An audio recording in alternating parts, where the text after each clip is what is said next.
Hello, everyone, and welcome to my talk on reclaiming your power to manifest the life that you desire. I first wanted to say thank you guys all for showing up today, whether it was for me or for you. I very much appreciate you being here.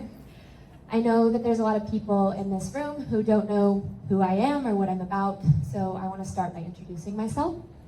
My name is Gabrielle, and I am a spiritual life coach, which is basically just a fancy way of saying that I help people navigate their lives and their relationships and their struggles, but with a bit of a spiritual twist. I run a YouTube channel and a blog with over 65,000 subscribers worldwide, and my goal with these platforms is to help people recognize and reconnect with their inner power, which is what I'm here to help you guys do today. Before I jump in, I like to give a bit of a disclaimer, which is that I am not your typical positive vibes only kind of spiritual teacher.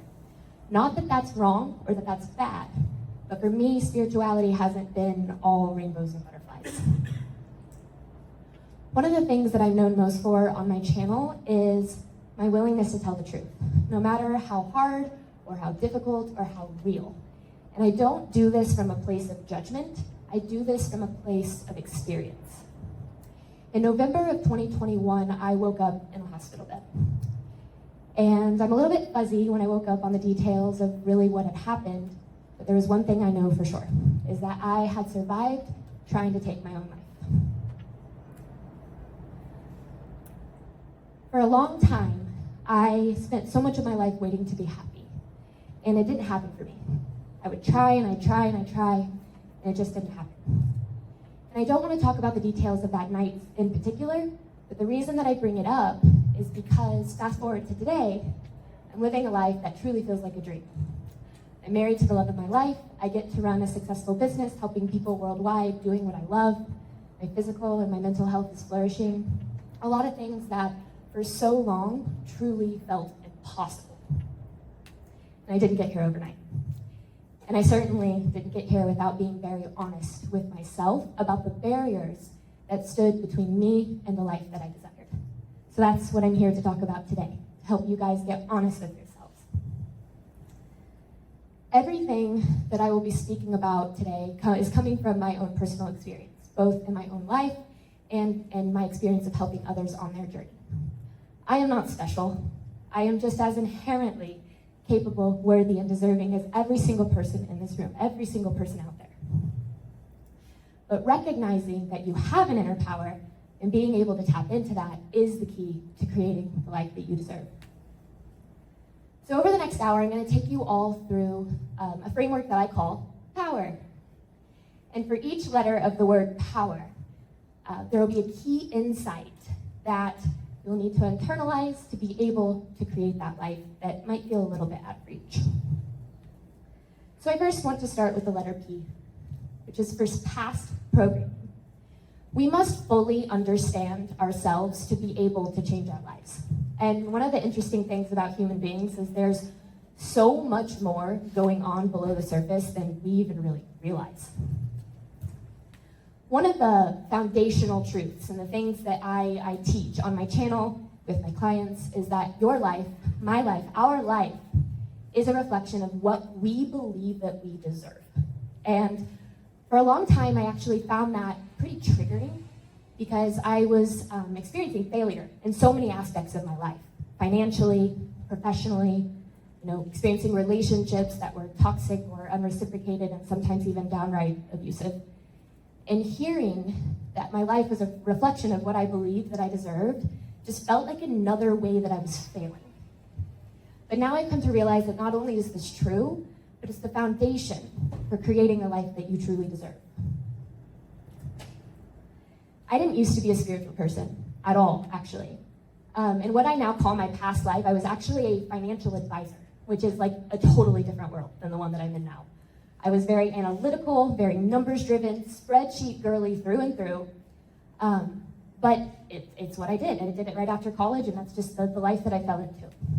Well, during my time as a financial advisor, I had a pretty lengthy commute. I lived in California at the time, and I was commuting between San Diego and Los Angeles. And for those of you who aren't familiar with that area, that commute sucks. It's horrible. So I had to figure out a way to try to help myself with that commute. And I got really, really into audiobooks, particularly of the self-help variety. And I flew through audiobook after audiobook. But there was one book in particular that actually became the start of my spiritual journey, the start of my life changing. And it actually wasn't a spiritual book at all. This book is called The Power of Habit by Charles Duhigg. And in this book, Charles Duhigg breaks down the psychology behind our habits, why we do the things that we do. And it helps us understand that there's so much more going on below the surface behind our movements, choices, and behaviors. And one of the things that stood out to me the most, and it is now the foundation for everything that I teach, is that 95% of our movements, choices, decisions, and behaviors actually stem from our subconscious programming, which means only 5% of the way we interact with our reality is conscious level decision making. And I remember when I first heard this, I was like, no way, I'm making all of my decisions up here, right? There's no way that that's happening. So I dug deep into this concept. I did a lot of research, and to put it this way, when we're born, all that we know is that we exist.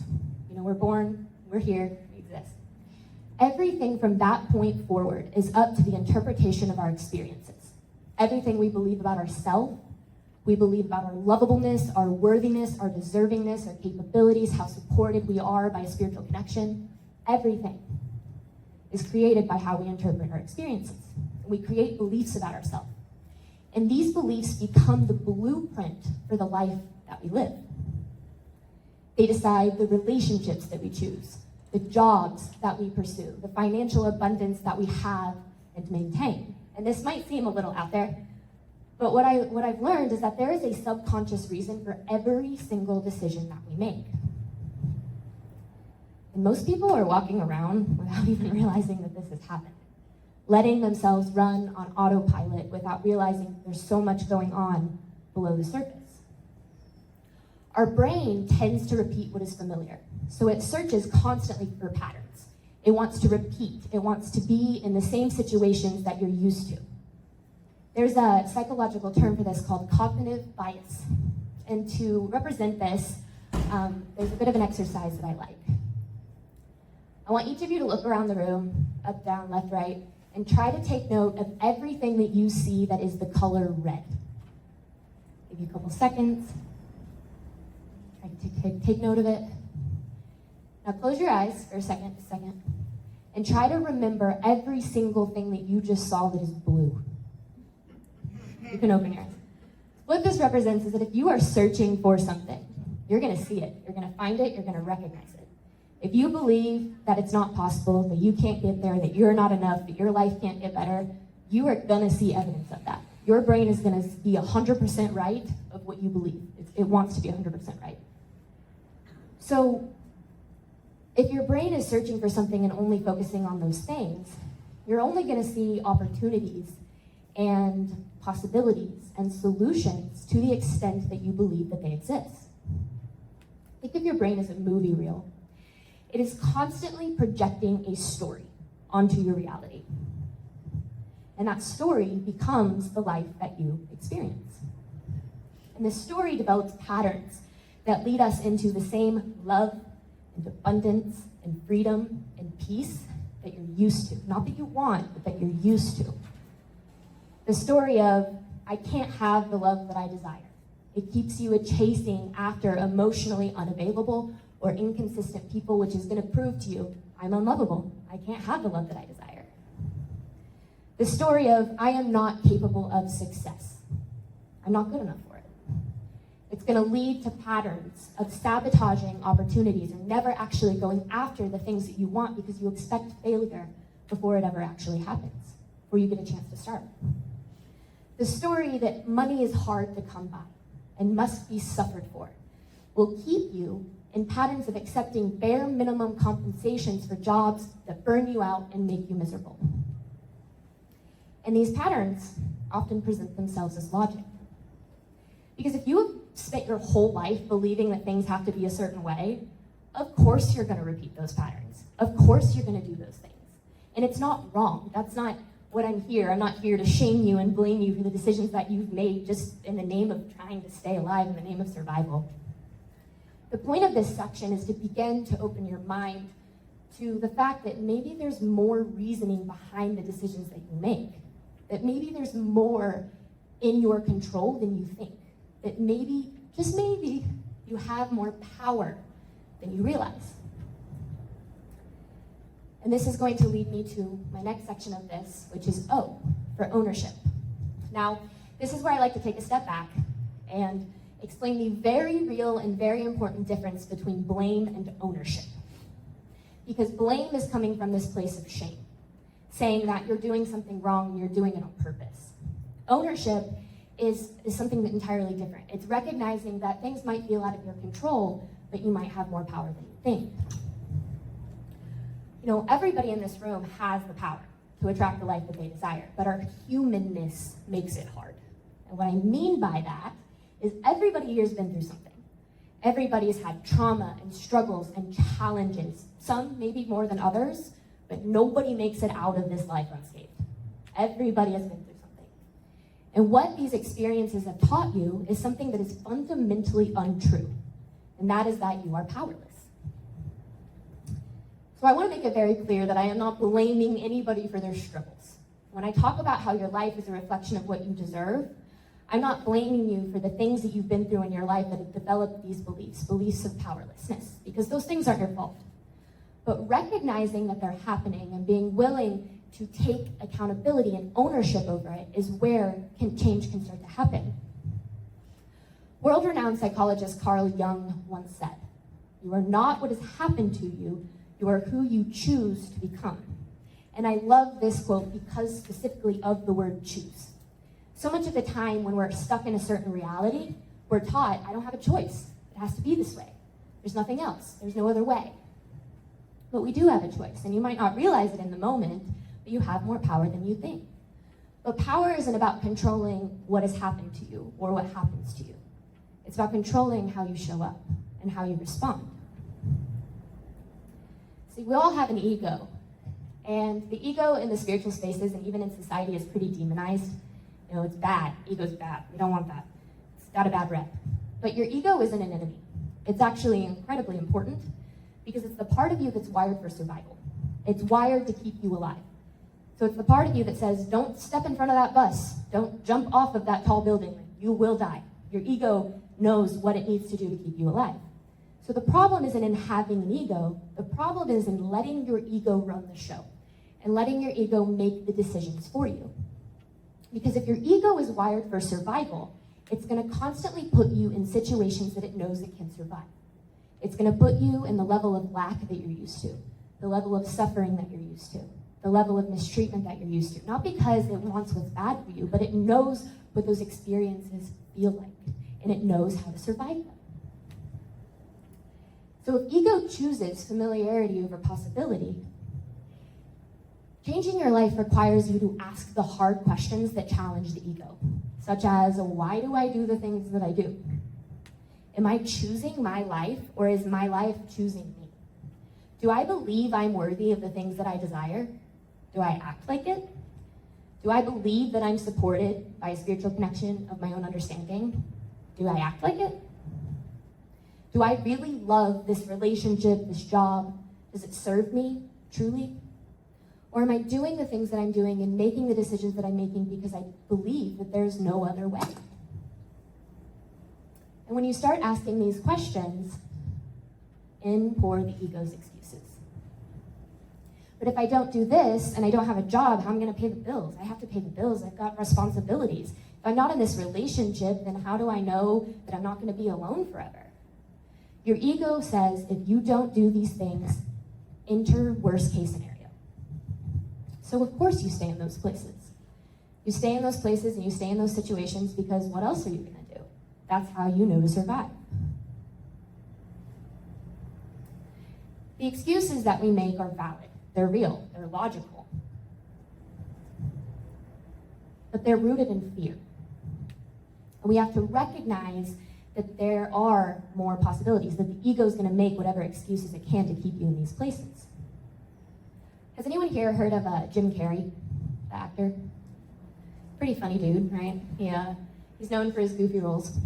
Well, a couple of years ago, I was scrolling on Facebook or YouTube, I don't remember, and I came across a video of him. And he was giving a commencement speech at a graduation. Has anyone seen this video?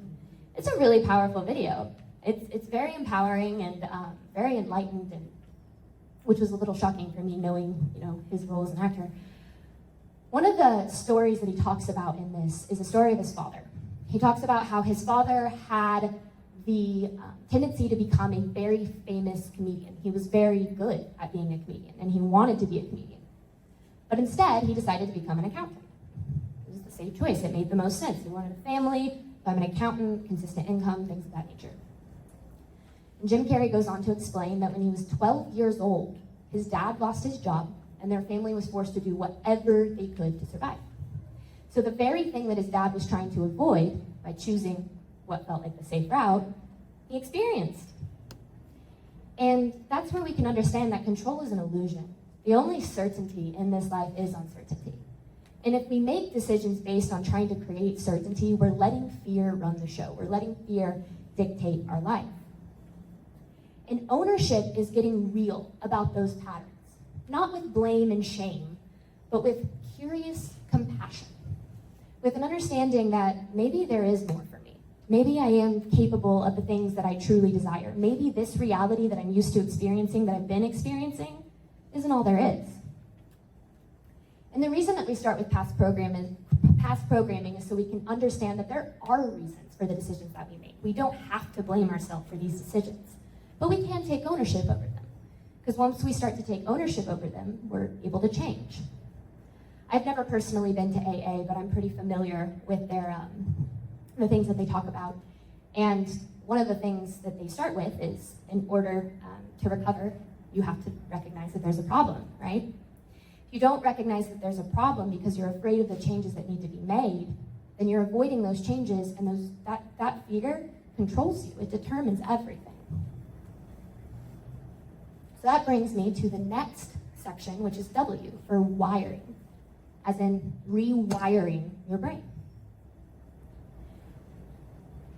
I've talked a lot about understanding our subconscious mind, understanding how we work. And I think it's vitally important to do so, because if we don't understand how we work, if we don't understand how something works, we can't fix it. We can't change it. And to start to shift your subconscious mind, it doesn't happen overnight, right? We're wired for a certain reality. You have held on to certain beliefs and a certain life and certain reality for so long, you can't just snap your fingers and change it and wake up with new beliefs. So we have to do this step by step over time. Who here has heard of manifestation? Everyone, right? It is a buzzword. It's out there in the spiritual spaces, just everywhere. And to be honest with you, I've got a little bit of a bone to pick with what it's been watered down to be, because it's all about positive thinking, right? Positive thinking, positive vibes all the time. If you just think about it, you can attract it. And to a certain extent, sure, yes, I'm not knocking positivity. But there's so much more to that. The book that turned my journey from a little bit more psychological to spiritual is the book The Secret by Rhonda Byrne. And this book breaks down the law of attraction, which is the law that backs the concept of manifestation. And what the law of attraction states is that if you can align with it, you can attract anything that you desire. As long as you can just align with it. Easy, right? Not so easy. Not so easy in practice. When I first came across this book, I was in California and I was living with roommates at the time. And it was a really exciting period of my life, because I was discovering all this stuff about spirituality, all this stuff about just how magical the universe really is. So when I came across the law of attraction, I was like, oh, I'm gonna put this into practice. We're gonna see where we can take this. So when I would first wake up in the morning, I would do a meditation and a journaling session. And I was sitting in my meditation, sitting in my journaling session, and I remember being like, I'm gonna try the law of attraction. And I said, I'm gonna get a free cup of coffee today. And my plan was, I'm gonna go to the coffee shop and I'm gonna, just hope that the barista's like, oh, this one's on me. So I'm gonna get a free cup of coffee. I sat there, visualized it. Not even 5 minutes later, my roommate comes walking in. Hey, I made coffee. You want a cup? And I was like, oh, okay, I see. This is pretty cool. I'm gonna make $1 million. I'm gonna make $1 million. And of course, my roommate didn't walk in and go, hey, I got Got a couple million, you want some? Because it's easy, right? When you're manifesting a cup of coffee, you know you can have it. You can go to the store, you can buy some coffee, you can go to Starbucks, you can get a cup of coffee, it's easy. You know you can have it, you've had it before. But when we're talking about experiences that you've never had before, it's hard to believe you can have those things. So the beliefs that you carry are going to contradict with what it is you're trying to draw in. Manifesting isn't something that you do or don't do. It's something that is always happening. We are always manifesting every single second. The law of attraction, if you were to truly break it down, it looks like thoughts become beliefs, become actions, become reality. What you think about over and over and over again, I'm unworthy, I'm unlovable, I'm undeserving, I can't have it, you believe these things. And you believe these things because of the experiences that put you in the certain thoughts that you're having. But then these beliefs become the actions that you take or don't take, and then that creates your reality. There's a difference between conscious manifesting and unconscious manifesting. And most people are unconscious manifesting without even realizing it. And the way that this can be illustrated is, say, you get a new job. And this new job's in a new part of town. You've never been there before, you're not familiar with this part of town. So it's your first day, you don't want to be late. So, whether you put your address into your GPS or you look it up ahead of time, you're very, very consciously involved in this drive, right? Paying attention to the street signs, where you're going to turn, you pull into the parking lot, got to make sure you find your spot. It's a slow process, but you're very consciously involved. Well, you work there for 6 months or a year. You leave your house in the morning to go to work, and all of a sudden you're pulling into your parking spot. You're not there, right? You're listening to music or audiobooks or on the phone with a friend, but you're not consciously involved with that because your body, your mind has stored what that experience is going to be. And that's what unconscious manifesting is. It's when you have stored a certain action or behavior or decision, and you do it over and over and over again. Conscious manifesting is taking the wheel. It's saying, I'm deciding that I'm going to realign, not with the life that I'm used to, not with the patterns and the behaviors and the decisions that have led me to this reality, but with the reality that I wish to create, with a reality that's different than what I'm used to. And think of this as any other kind of training. Specifically, I like to put this in the example of training your dog to not bark at the mailman. Because when your dog sees the mailman, it thinks, intruder, oh my gosh, we're gonna die. Why are you not freaking out? It's scared, so it barks. And I'm not a dog trainer, so I don't actually know how to do this, but I know that you have to train your dog that it's safe, that it doesn't need to bark. It doesn't need to do that. That guy's not so bad. He's not gonna do anything wrong. He's safe. And that's what we have to do. We have to rewire ourselves to believe that if we do things differently, that we're still safe, that we're still gonna be okay, that we don't just have to survive. Which means taking control of your thoughts, your beliefs, and your actions in a way that's very different than what you're used to. But the difficult thing is that a human being has 50 to 60,000 thoughts per day, and you cannot control all of those. You have no time. You'd never get anything done. So the goal is finding moments to shift your thoughts, your beliefs, and your actions in alignment with the life you desire, which brings me to the next buzzword, alignment. Like I said, the law of attraction states you can align with anything, you can have it. But this isn't so easy because you're fighting against a lifetime of beliefs that tell you you can't have that experience. You've tried, you failed, you went after it, you didn't get it, you can't have those things. The majority of manifestation doesn't actually happen outside of you. It's not about the things that you do as much as it's about the energy that you carry into the things that you do. The thoughts you hold, the beliefs that you are able to shift because of those thoughts. And this takes time. And the goal isn't to shift it to a completely positive thought of everything is working out for me all the time and it's all going to be perfect, especially when you don't feel that way. Not every thought needs to be in alignment with the positive life that you desire. But there's a difference between a closed-minded view of what's possible and an open-minded view, right? We talked about when you're looking for certain things, you're going to see that red. When you're looking for red, you're going to see red. If you're looking for obstacles and challenges and reasons you can't get there, you're going to see them. So it's about opening your mind to a different way of thinking. And this is where my favorite word comes in, which is faith.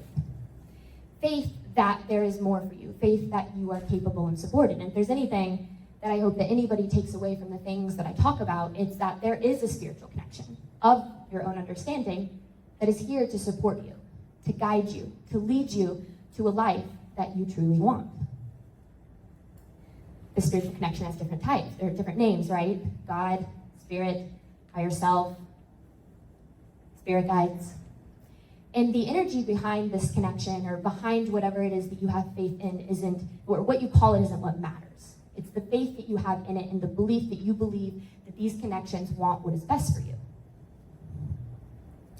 But these connections can only support you to the extent that you show up for yourself. And it's hard to believe that a spiritual connection has your back when you've struggled for so long. For me, it was, where was my spiritual connection when I was in the darkest place I've ever been? Where was the spiritual connection when I was experiencing abuse? Where was it when I couldn't pay my bills? And the truth was, it was there. It was there supporting me and guiding me, but I couldn't hear it. I was closed off to my fear, closed off to faith because of my fear. And I believed that my suffering was the only way. Again, I don't say this from blame or shame, but I say this from recognizing that these things were happening. Because the relationship with the spiritual connection of your own understanding is a co-creation partnership. It requires your conscious and active involvement in the manifestation process. Which brings me to my fourth letter of this framework, which is E, for embodiment. Wiring yourself to live in alignment with the life that you desire can be boiled down to one word, which is embodiment. The universe is a mirror, and at any given moment, it is showing you what you believe you are capable of, how supported you believe you are, how lovable you believe you are. And all of this is dependent on the energy behind your actions.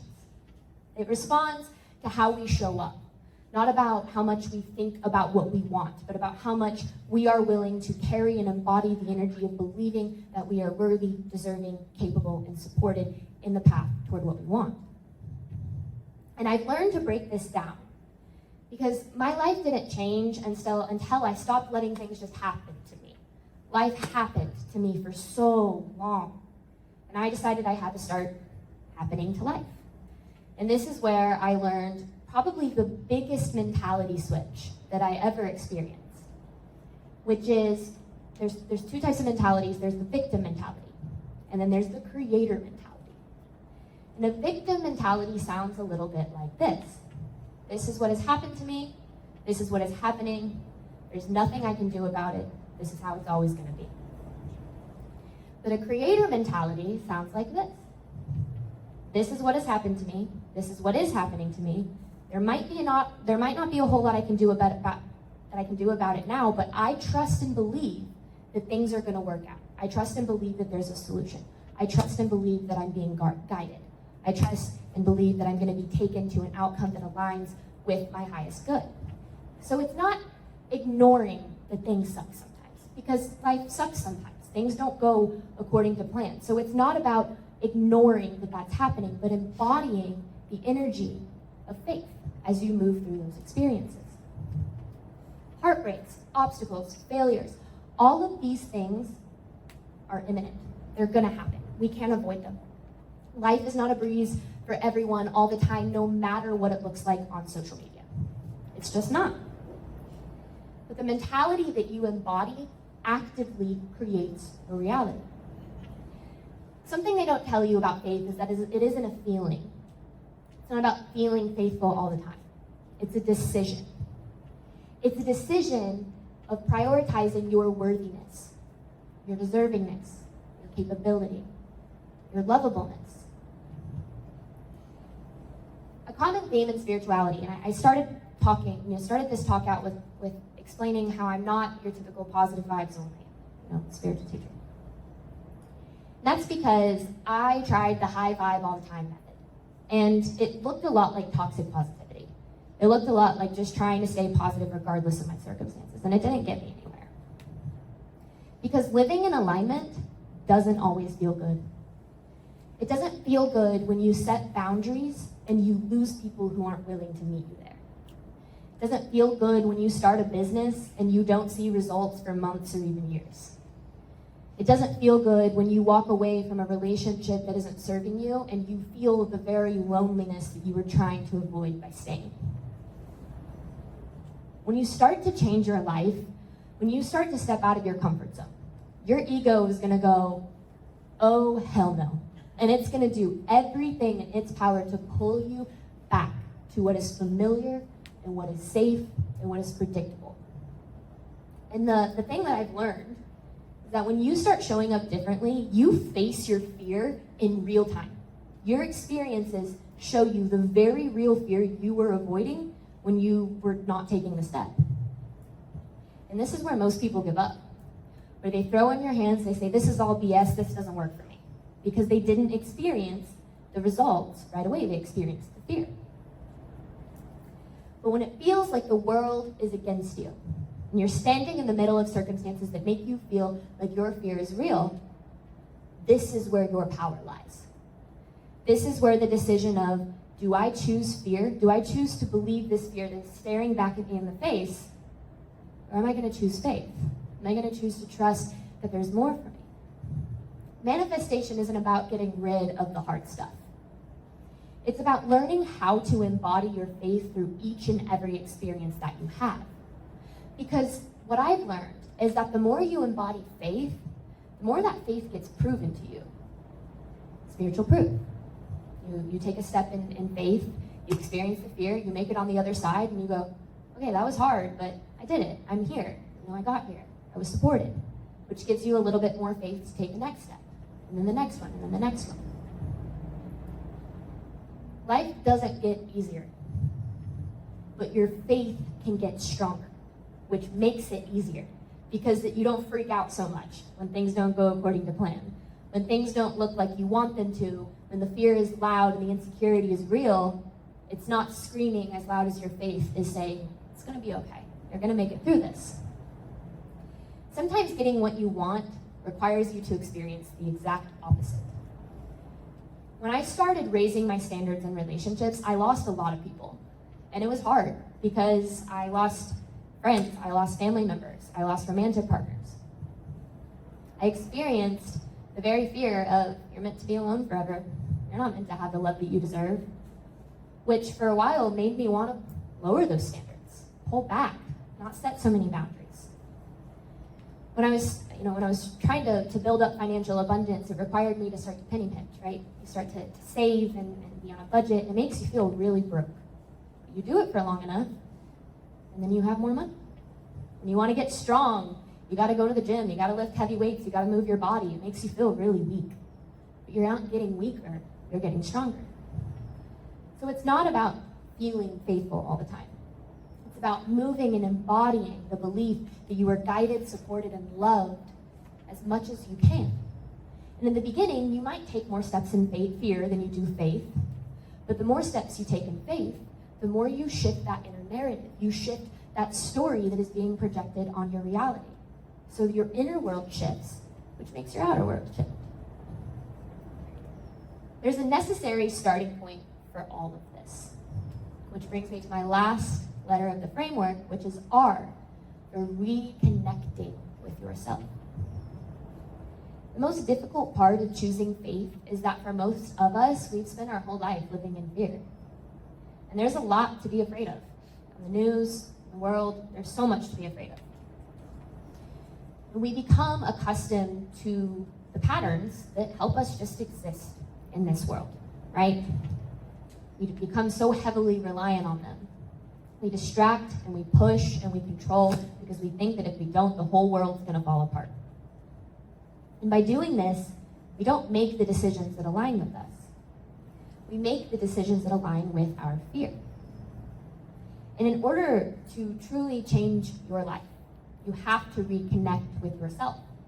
Reconnect with your needs, your desires, and your feelings, and believe that you are worthy of the ones that you want to feel, want to have. When we live in survival, we're not taking ourselves into account. So we run from the truth that we need to change. We play small, we accept less in the name of, this is just how it has to be. But the more that we avoid ourselves, the more out of alignment that we live. It's not your fault, it's not our fault, it's learned behavior. Everybody is doing it. Distracting, staying busy, scrolling, binge watching, binge eating, waiting for the weekend, waiting for the vacation, the next moment to escape our lives. But that's not how human beings are meant to live. We're not here just to survive. We're not here just to get by. We're here to thrive. Our lives have purpose. We're here to bring more to this world than we think. But we can't do that if we're hiding our light in the name of just trying to get by. I mentioned this, but I spent so much of my life waiting to be happy. So much of my life. And it didn't happen for me for a really long time. And it felt like I was meant to be miserable forever. But I had to recognize, and I had to get honest with myself about the decisions that I made to keep myself stuck in this misery. I had a tendency of chasing love and validation in people who didn't choose me or value me. I had a tendency to burn myself out for bare minimum compensation. I had a tendency to choose foods and substances that made me ill and drained my energy. Making the same decisions over and over again and expecting a different result, which is the definition of insanity, right? Not saying that was insane, but it's just funny. It's a funny little connection there. And what I've come to learn is that nothing ever changes if nothing ever changes. And what we aren't changing, we're choosing. And if we're waiting on our life to change, if we're waiting on our boss to finally give us that raise that we've worked so hard for years, or our partner to finally reciprocate when we've poured so much into them that our cup is empty, or when we're waiting for our friends to finally want to treat us well or spend time with us, even though they've treated us poorly for so long. When you wait for the world to see you, to value you, to love you, to show up for you, you'll be waiting forever.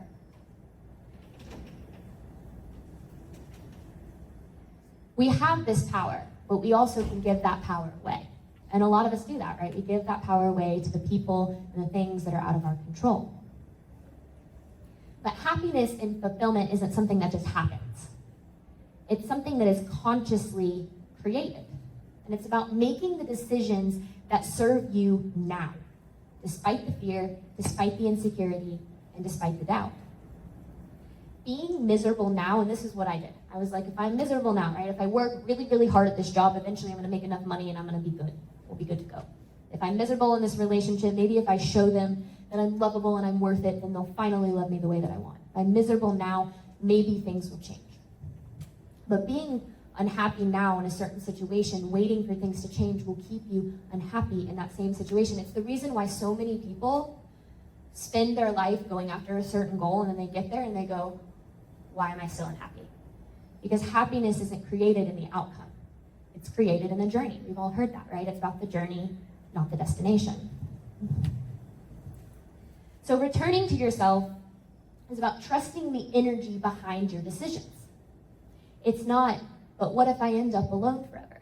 It's, I'm deserving of being treated better, and I have to walk away.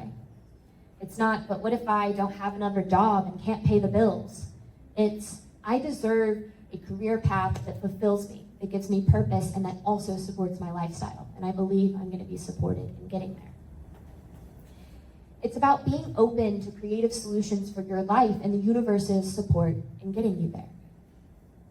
Your soul knows the way. There's a voice inside of each of us, that spiritual connection that knows that you are meant for more. But if we are distracting ourselves, we can't hear it. We can't get in tune with it because our ego is too loud. So we have to reconnect with ourselves, whether that's sitting in stillness, whether that's learning to recognize the voice of the ego so we don't give so much power to it. We have to learn to reconnect with that faith because that's the only thing that's going to change our life. When you move in love and respect and belief in yourself and your worth, the universe will meet you there. But you can't prioritize your joy if you don't believe that you are allowed to be joyful. And your joy and your peace is not something that needs to be earned. It's a birthright. You are not just worthy and deserving of it, you're meant for it. But when life has taught you differently, you start to question that and go, maybe I'm just meant to be miserable. I hear that all the time on my channel with my clients. No, I think that based on my experiences, I'm just not meant to be happy. I'm not meant to be loved. I'm not meant to be successful. I'm supposed to struggle. And though our struggles can teach us a lot, there is truth to that. You're not here to suffer. Your suffering isn't what makes you worthy and deserving of the things that you desire. It's what you believe you have to do in order to have the things that you desire. But you don't have to suffer for the things that you want. So I ask you, if you knew you were truly supported, truly loved, truly deserving, truly capable, what would you do differently? What would you stop tolerating? What would you walk away from? What would you walk toward? And this doesn't mean burning your life down overnight. But everything you deserve and desire is on the other side of the fear you are avoiding by disconnecting with that truth. So we started with P, right? Past programming. Understanding that there's a subconscious reason for every decision that we make. Because once we understand that, we can take ownership for it. We can recognize the patterns. We can see the themes in our life that repeat: the lack of love, the lack of freedom, the lack of abundance. When we recognize and start to take ownership for that, we can start to rewire our brain to shift our inner world in alignment with abundance and peace and love and joy. As we rewire ourselves, we can start to embody that faith, embody the belief that we're worthy and deserving. But it all starts with reconnecting with yourself, with being willing to get below the ego, to get below what's going on up here and get to the root of it, which is what's going on here. I'll never forget lying in that hospital bed. And when I woke up, there was so much darkness. Darkness and emptiness, and it truly wouldn't even wish it on my worst enemy. But as I was laying there, my eyes closed, I saw this tiny, tiny, fragile, the thinnest thread of light. And I've come to recognize that as that was my faith in that moment. And it was small, but it was there. There was a part of me that still believed that I was meant to have the life that I desired. So I took a step in that faith. Didn't know what I was doing, I didn't know where I was going, but I knew that what I had been doing obviously wasn't working. So I knew I wasn't going to make those choices. I wasn't going to settle, I wasn't going to chase, I wasn't going to choose fear. Because what did I have to lose? I was at a point in my life where things couldn't get a whole lot worse. So I chose faith. One step, and then another.